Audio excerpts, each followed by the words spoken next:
May nalaglag lang na kapiraso ng biskwit sa sahig. Wala namang langgam kanina, pero pagbalik mo, parang may piyesta na. Ang tanong, sino ang nagsabi sa kanila?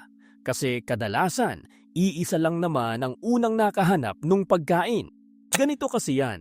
Habang karamihan nasa colony, may ilang langgam na trabaho talagang gumala at maghanap ng makakain. Isa sa kanila ang nakaamoy ng biskwit. Lalapit muna siya at susuriin yun gamit ang antennae bago siya bumalik. Kapag nalamang pwedeng kainin, babalik siya sa colony. Pero habang pauwi, may ginagawa pala siyang hindi natin napapansin. Sa dinaanan niya, may napakaliit na chemical na naiiwan sa sahig. Ang tawag doon, trail pheromone. Halos hindi natin mapapansin yon. Pero kayang maamoy ng ibang langgam yung bakas gamit ang antennae nila. Kaya paglabas ng ibang worker ants, hindi na sila manghuhula kung saan pupunta. Susundan lang nila yung amoy. Hindi pa nila alam kung ano yung nasa dulo. Basta tuloy lang sila hanggang makarating din sila sa biskwit. Pag nakakuha na sila ng pagkain, babalik din sila sa colony. At habang pauwi, nag-iiwan din sila ng pheromone. Kaya habang dumarami yung dumadaan, mas lumalakas yung amoy sa parehong ruta. Mas madali tuloy itong sundan ng iba. Yan ang dahilan kung bakit parang may pila. Hindi lang yung langgam sa harap ang sinusundan nila.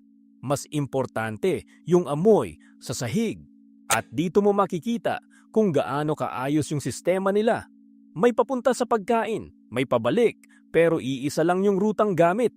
Pero teka, dito nagiging interesting. Paano kung biglang maputol yung amoy sa gitna ng daan nila? Kapag napunasan o nakuskos yung parte ng sahig na dinaanan nila, pwedeng humina o mawala yung pheromone doon. Pagdating ng mga langgam sa bahaging yon, mapapansin mong bigla silang hihinto.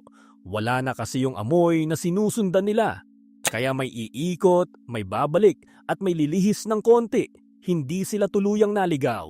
Hinahanap lang nila yung karugtong. Pag may isang nakaabot ulit sa dating trail o nakahanap ng ibang daan, susunod na rin yung iba sa ruta niya. Habang dumadami ulit yung dumadaan, nadadagdagan din yung pheromone. Maya-maya, maayos na naman yung pila nila. Ganon din kapag may bagay na humarang gaya ng kutsara. May susubok sa kaliwa at meron ding iikot sa kanan. Madalas, yung rutang mas mabilis balikan ang mas mabilis ding lumalakas ang amoy. Kaya mas maraming langgam ang napapadun.